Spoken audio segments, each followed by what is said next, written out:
Welcome to our fourth lecture of chapter first of Science and Technology part second, that is Heredity and Evolution. विज्ञान आणि तंत्रज्ञान भाग 2 मधील पहिलं प्रकरण अनुवंशिकता आणि उत्क्रांतीच्या चौथ्या तासिकेला आपण सुरुवात करत आहोत. First we learn that what we learn in last lecture. We take the revision what we learn in last lecture. We learn the evidences of evolution. 3 evidences that we learn. The fourth one is paleontological evidences, पुराजीव विषयक पुरावे, connecting links, जोडणारे दुवे, and embryological evidences, भ्रूणविज्ञान विषयक पुरावे. Now, in today's lecture, we have to learn 2 points. Out of the 2 points, the first one is Darwin's theory of natural selection.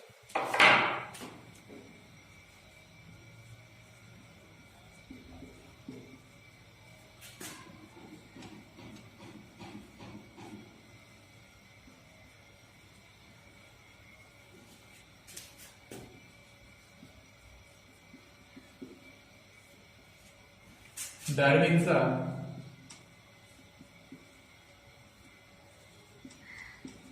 नैसर्गिक निवडीचा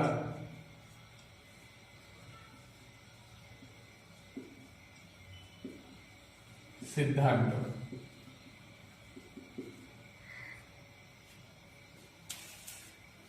Friends, Darwin collected innumerable of specimens of animals and plants.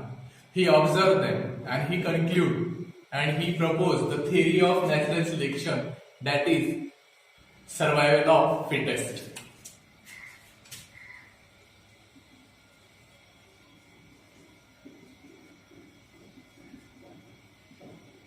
Survival of fittest. Again listen carefully. Darwin collects innumerable specimens of animals and plants. He observed them. And by his observation, he preaches the theory that is survival of fittest. डार्विनने वनस्पती आणि प्राणी यांचे असंख्य नमुने गोळा केले आणि त्या सर्वांचा अभ्यास केल्यानंतर त्याने नैसर्गिक निवडीचा सिद्धांत मांडला आणि तो होता सर्वायवल ऑफ द फिटेस्ट, म्हणजे सक्षम तेच जगतील.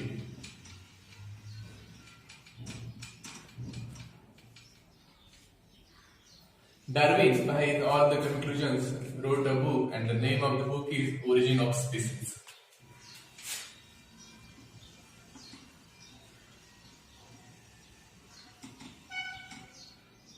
डार्विनने आपल्या संशोधनावर आधारित एक पुस्तक लिहिलं जे जगमान्य आणि जगप्रसिद्ध आहे, ते आहे origin of species.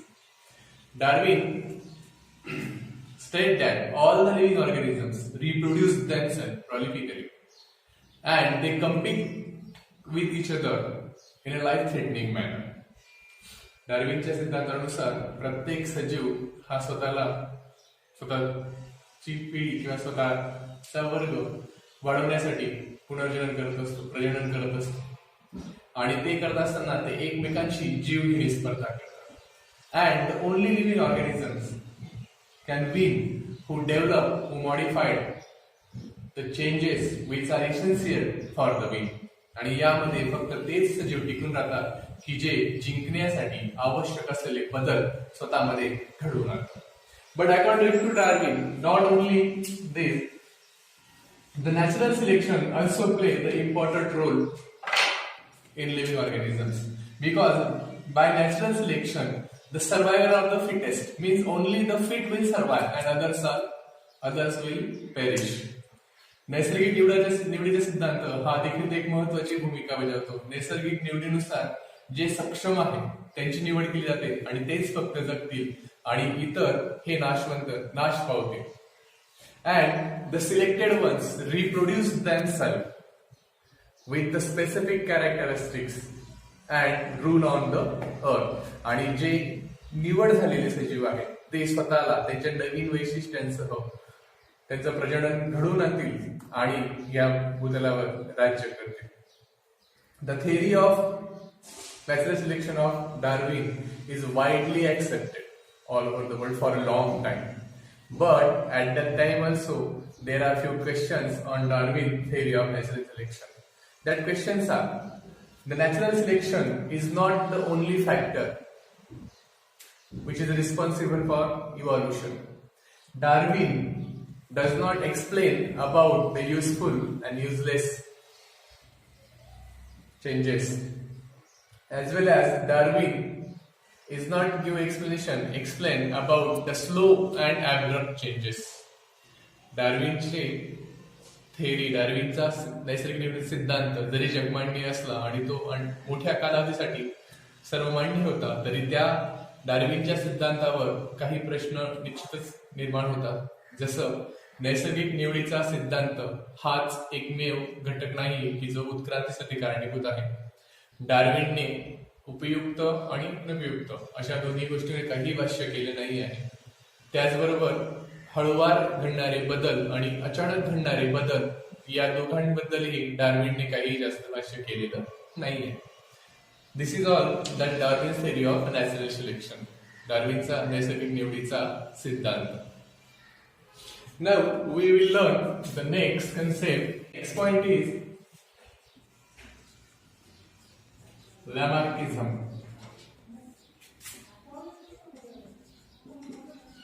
Lamarckism. Jean-Baptiste Lamarck proposed that the morphological changes occur in living organisms are responsible for evolution, and for the morphological changes, the activities or laziness of organisms is responsible. Like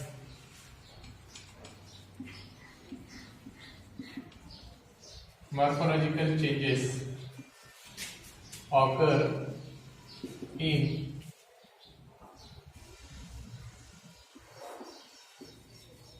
organisms are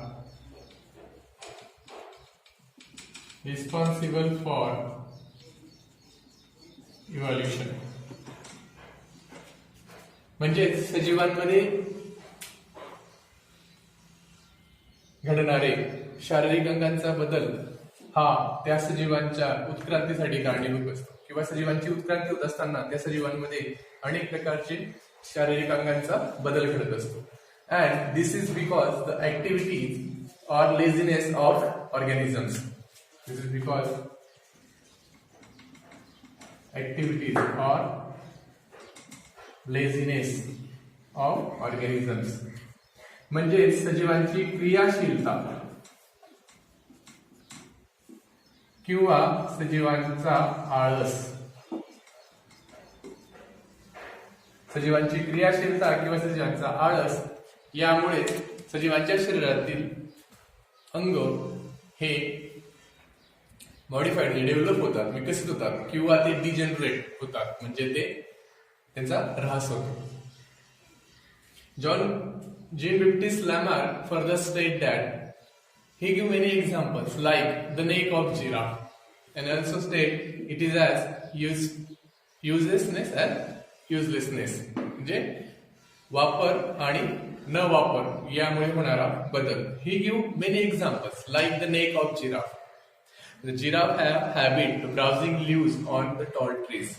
So by generation and generation, the neck of giraffe it become long because its habit of browsing of leaves on tall trees.